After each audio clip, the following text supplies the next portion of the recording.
Жақында мынандай ситуация болды өмірімде. Самокатпен жұмысқа баратырмын.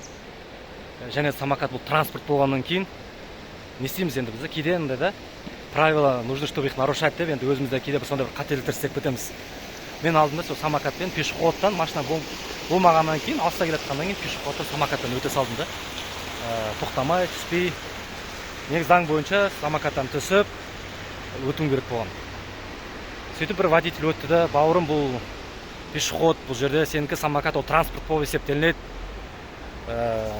Самокаттан түсіп өт дейді да. Сосын мен андай да, аға кешіріңіз, айып етпеңіз, менікі қате болды деп айтқан жоқпын. Сосын айтам да, аға ешкім көріп тұрған жоқ қой мен деп тұрмын да. Мен ешкім көріп тұрған жоқ деп. Сосын ол кісі маған қарайды, Алла көріп тұр дейді. Ойлаңдаршы, қандай иман, Алла көріп тұр дейді да. Сол сөзінен андай ғой, енді бәрі енді адамда бәрі нәрсе бар ғой, бәріміз қателесеміз.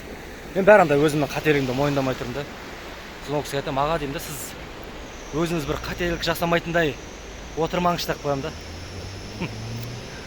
Сондай бір. Сөйтіп ол кісі басы шайқап кетті. Бірақ мен ары қарай кеттім жұмысқа. Сол кезде менде бір кішігірім өкініш пайда болды. Кішігірім емес, кәдімгідей жұмысқа дейін мен ойланып бардым да ситуацияны. Яғни неге мен сол моментте аға кешіріңіз, менікі қате болды, мен дұрыс істемедім деп айтпадым. Негізі менікі қате ғой. Сол көп адамдар негізі да қатесін мойындағысы келмейді көп ситуациялар. Мен соны байқадым өмірде. Көп адамдар қателеседі, бірақ өздері ешқашан қателік жасамағандай өмір сүреді. И кешірім сұрауға, қателігін мойындауға, бірінші қадам жасауға әрекет істемейді екен да.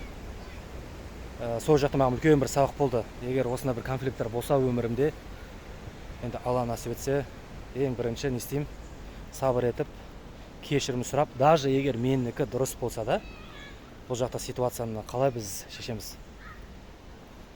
Менікі дұрыс емес, айып етпеңіз, кешіріңіз, бұндай қайталамайды десеңіз, қарсылас адамыңыз сразу жымиып, күліп, ол кісі де мойындайды.